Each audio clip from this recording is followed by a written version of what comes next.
аял заты деген үйдүн куту болот. Мен ошон үчүн ойлойм, аял заты деген ден соолугу чын болгон жакшы, ошондо аял заты өзүн бактылуу сезет. Энени угуп, жакшы билим алып, өнүгө өссөң, аял киши бактылуу болот деп ойлойм. Аял сөзсүз билимдүү болууга умтулуусу зарыл.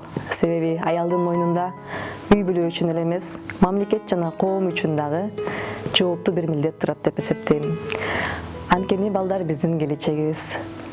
Урматтуу айымдар, энелер, баарыбыздын байрамыбыз кут болуп, чоң ийгиликтерге жетишелик. Аял бул эне, карындаш, эже, сиңди, бирөөнүн сүйүктүүсү. Аял болуш бул дүйнөдө эң чоң бакыт.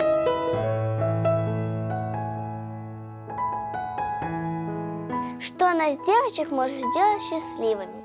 Чтобы наши родители были счастливы, чтобы наши родители были здоровыми, чтобы наши родители были всегда рядышком.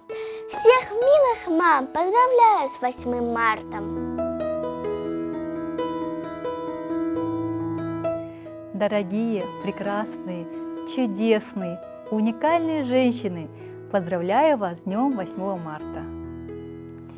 Что женщину делает счастливой? Когда она дарит доброту и любовь своим близким.